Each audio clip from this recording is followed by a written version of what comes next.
ನಮಸ್ಕಾರ, ನೀವು ನೋಡ್ತಾ ಇದ್ದೀರಾ ಶ್ರೀ ಮಾರಿಕಾಂಬಾ ಡಿಜಿಟಲ್ ಟಿವಿ. ನಾನು ಸೃಷ್ಟಿ ನಾಯ್ಕ್.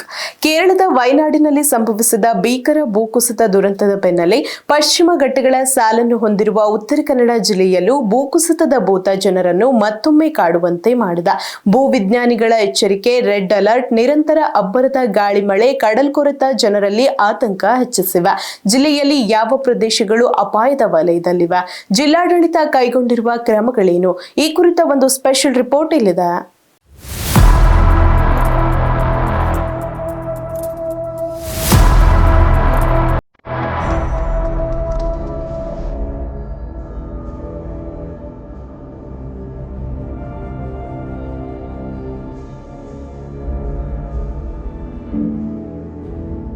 ಒಂದೆಡೆ ಅಬ್ಬರಿಸ್ತಾ ಇರುವ ಅರಬ್ಬಿ ಸಮುದ್ರ,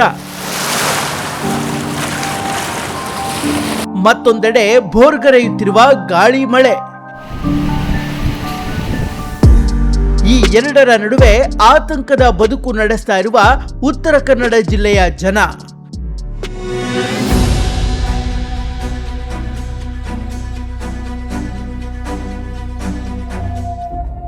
ಹೌದು, ಪಶ್ಚಿಮ ಘಟ್ಟ ಪ್ರದೇಶವನ್ನ ಹೊಂದಿರುವ ಈ ಜಿಲ್ಲೆಯಲ್ಲಿ ಗುಡ್ಡಗಾಡು ಪ್ರದೇಶಗಳೇ ಹೆಚ್ಚಿದ್ದು, ಮಳೆಗಾಲ ಆರಂಭವಾದಾಗಲೆಲ್ಲ ಭೂಕುಸಿತದ ಭೀತಿ ಮತ್ತೆ ಜೀವಂತವಾಗುತ್ತೆ. ಕಳೆದ ಹಲವು ವರ್ಷಗಳಲ್ಲಿ ಭೂಕುಸಿತದಿಂದ 30ಕ್ಕೂ ಹೆಚ್ಚು ಮಂದಿ ಪ್ರಾಣ ಕಳೆದುಕೊಂಡಿರುವ ಕಹಿ ನೆನಪು ಇಂದಿಗೂ ಜನರನ್ನ ಕಾಡ್ತಾ ಇದೆ. 2024ರ ಜುಲೈ 16ರಂದು ಶಿರೂರು ರಾಷ್ಟ್ರೀಯ ಹೆದ್ದಾರಿಯಲ್ಲಿ ಸಂಭವಿಸಿದ ಭೀಕರ ಭೂಕುಸಿತ ಇಡೀ ರಾಜ್ಯವನ್ನೇ ಬೆಚ್ಚಿ ಬೀಳಿಸಿತ್ತು.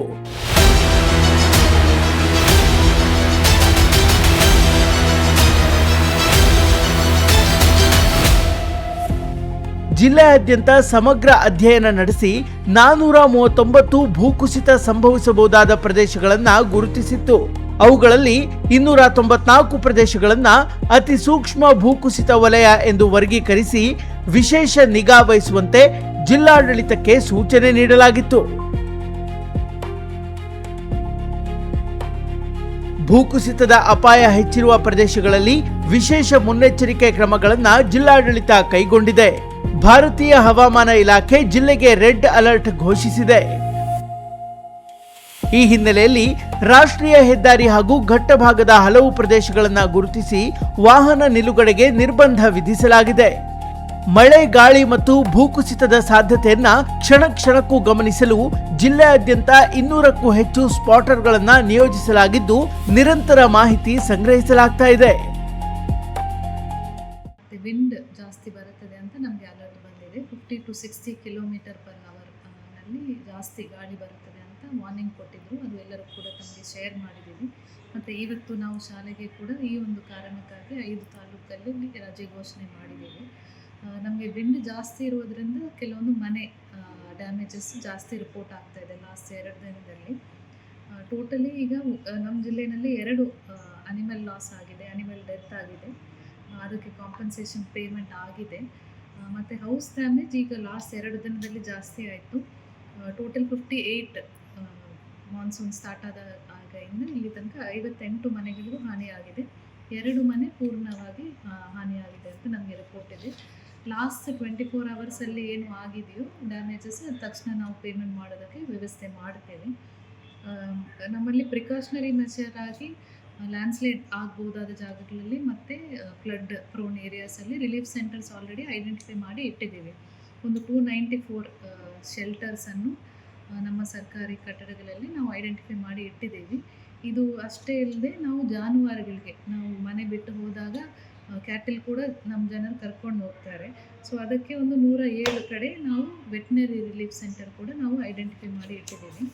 ನಮ್ಮಲ್ಲಿ ಈಗ ಮೇಜರ್ ಲ್ಯಾಂಡ್ಸ್ಲೈಡ್ ಪ್ರೋನ್ ಲೊಕೇಶನ್ಸ್ ಇದೆ. ತಮಗೆ ಗೊತ್ತಿರುವ ಹಾಗೆ 2019ನಲ್ಲಿ ಒಂದು 439 ಲೊಕೇಶನ್ಸ್ ನಮಗೆ ಐಡೆಂಟಿಫೈ ಮಾಡಿ ಕೊಟ್ಟಿದ್ದರು.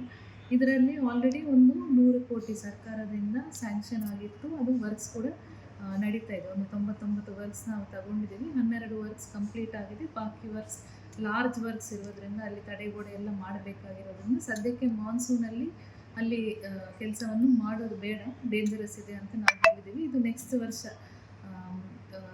ಮಾನ್ಸೂನ್ ಬರೋದಕ್ಕೆ ಮುಂಚೆ ಎಲ್ಲ ವರ್ಕ್ ಕೂಡ ಕಂಪ್ಲೀಟ್ ಆಗುತ್ತೆ.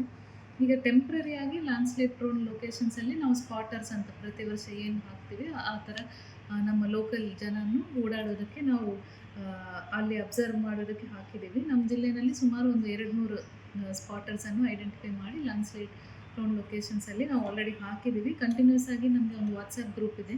ಅವರು ಪ್ರತಿದಿನ ಅಲ್ಲಿ ಹೋಗ್ಬಿಟ್ಟು ಫೋಟೋಸನ್ನು ಪೋಸ್ಟ್ ಮಾಡ್ತಾ ಇದ್ದಾರೆ. ನಮ್ಮ ಹಂತದಲ್ಲಿ ಕಂಟ್ರೋಲ್ ರೂಮಲ್ಲಿ ಏನಾದರೂ ಡಿಫರೆನ್ಸಸ್ ಕಂಡು ಬಂದರೆ ತಕ್ಷಣ ಅಲ್ಲಿ ವ್ಯವಸ್ಥೆ ಮಾಡೋದಕ್ಕೆ ಎಲ್ಲ ಪ್ರಿಪ್ರೇಷನನ್ನು ಮಾಡಿದ್ದೀವಿ. ಭೂಕುಸಿತದ ಭೀತಿ ಮಾತ್ರವಲ್ಲ, ಈ ಬಾರಿ ಜಿಲ್ಲೆಯನ್ನ ಮತ್ತಷ್ಟು ಕಾಡ್ತಾ ಇರೋದು ಬಿರುಗಾಳಿಯ ಆರ್ಭಟ. ಗಂಟೆಗೆ 40ರಿಂದ 50 ಕಿಲೋಮೀಟರ್ ವೇಗದಲ್ಲಿ ಬೀಸ್ತಾ ಇರುವ ಗಾಳಿಯಿಂದ ಹಲವು ಕಡೆ ಬೃಹತ್ ಮರಗಳು ಧರೆಗುರುಳ್ತಾ ಇವೆ. ಅರಬ್ಬಿ ಸಮುದ್ರದಲ್ಲಿ ಅಲೆಗಳ ಅಬ್ಬರ ಹೆಚ್ಚಾಗಿದ್ದು, ಅಂಕೋಲಾ ತಾಲೂಕಿನ ಹಾರವಾಡ, ತರಂಗಬೇಟ ಸೇರಿದಂತೆ ಹಲವು ಕರಾವಳಿ ಪ್ರದೇಶದಲ್ಲಿ ಕಡಲ್ಕೊರೆತ ತೀವ್ರಗೊಂಡಿದೆ. ಕೆಲ ಮನೆಗಳು ಸಮುದ್ರ ಪಾಲಾಗಿದ್ದು, ಕುಟುಂಬಗಳು ಸುರಕ್ಷಿತ ಸ್ಥಳಗಳಿಗೆ ಸ್ಥಳಾಂತರವಾಗುವ ಪರಿಸ್ಥಿತಿ ನಿರ್ಮಾಣವಾಗಿದೆ. ಜಿಲ್ಲೆಯಲ್ಲಿ ಇದುವರೆಗೆ 58 ಮನೆಗಳಿಗೆ ಹಾನಿಯಾಗಿದ್ದು, 2 ಮನೆಗಳು ಸಂಪೂರ್ಣ ಕುಸಿದಿವೆ. 2 ಜಾನುವಾರುಗಳು ಸಾವನ್ನಪ್ಪಿವೆ. ಕರಾವಳಿ ಭಾಗದಲ್ಲಿ ವಾಸಿಸುವ ಮೀನುಗಾರರ ಬದುಕು ಅತಂತ್ರವಾಗಿದ್ದು, ಮನೆಗಳನ್ನ ತೊರೆಯುವ ಪರಿಸ್ಥಿತಿ ಎದುರಾಗಿದೆ. ಸಮುದ್ರದ ಅಬ್ಬರದ ನಡುವೆ ಜೀವನ ಸಾಗಿಸುವುದು ದೊಡ್ಡ ಸವಾಲಾಗಿ ಪರಿಣಮಿಸಿದೆ. ಎಲ್ಲಿ ಆಗ್ತದೆ, ಹೇಗೆ ಆಗ್ತದೆ ಅಂತೇಳಿ ನಮ್ಗೆ ಯಾರಿಗೂ ಕೂಡ ಊಹಿಸ್ಲಿಕ್ಕೆ ಸಾಧ್ಯವಿಲ್ಲ. ಎಲ್ಲಿಯೂ ಕೂಡ ಆಗಬಾರ್ದಂತ ಹೇಳಿಕೊಂಡೇ ನಮ್ಮೆಲ್ಲರ ಇವತ್ತು ಪ್ರಾರ್ಥನೆ. ಆದರೆ ಏನಾದರೂ ಬಹುಶಃ ಇಂಥ ಆ ಘಟನೆ ಪ್ರಕೃತಿ ವಿಕೋಪ ಆದಂತ ಸಂದರ್ಭದಲ್ಲಿ ಆ ಸಂತಸಗೊಳಪಟ್ಟಂತ ಜನಸಾಮಾನ್ಯ ಯಾರಿದ್ದಾರ ಅವ್ರ ಜೊತೆ ಬಹುಶಃ ನಾವು ಖುದ್ದಾಗಿ ನಿಂತು ಅವರ ನೋವನ್ನು ಕಡಿಮೆಗೊಳಿಸಿ ಆ ಕಷ್ಟ ಕಾಲದಲ್ಲಿ ಅವರು ಸೂಕ್ತವಾಗಿ ಸ್ಪಂದಿಸಿ ಅವರಿಗೆ ನೆಮ್ಮದಿಯ ಜೀವನ ಕೊಡುವಂತ ವ್ಯವಸ್ಥೆ ಅದು ಸರ್ಕಾರದ ಮೊದಲ ಆದ್ಯತೆ. ಅದಕ್ಕೆ ನಾವೆಲ್ಲರೂ ಕೂಡ ಇವತ್ತು ತಯಾರಾಗಿ ಇರ್ಬೇಕಂತ ಹೇಳಲಿಕ್ಕೆ ನಾನು ಇವತ್ತು ಇಚ್ಛಿಸ್ತೇನೆ. ಅದಕ್ಕಾಗಿ ಇವತ್ತು ನಾನು ಮಂತ್ರಿ ಆಗಿರ್ಲಿ, ಶಾಸಕನಾಗಿರ್ಲಿ, ಜಿಲ್ಲಾಧಿಕಾರಿಯಿಂದ ಹಿಡಿದು ತಳಮಟ್ಟದ ಒಂದು ಕಚೇರಿಯ ಬಿ ಗ್ರೂಪ್ ನೌಕರರು, ಸಿಬ್ಬಂದಿ ವರ್ಗದಲ್ಲೂ ಕೂಡ ನಾವೆಲ್ಲ ಒಂದು ಕುಟುಂಬದ ರೀತಿಯಲ್ಲಿ ನಮ್ಮ ಕೆಲಸವನ್ನು ನಾವು ಮಾಡಲಿಕ್ಕೆ ನಾವಿವತ್ತು ತಯಾರಾಗಿ ನಾವು ನಿಲ್ಬೇಕು. ಕಳೆದ ವರ್ಷದಷ್ಟು ಮಳೆ ಆಗದಿದ್ರೂ ಈ ಬಾರಿ ಗಾಳಿಯ ಆರ್ಭಟವೇ ಜನರನ್ನ ಹೆಚ್ಚು ಆತಂಕಕ್ಕೆ ಈಡು ಮಾಡಿದೆ. ಒಂದು ಕಡೆ ಭೂಕುಸಿತದ ಭೀತಿ, ಮತ್ತೊಂದು ಕಡೆ ಕಡಲ್ಕೊರೆತ,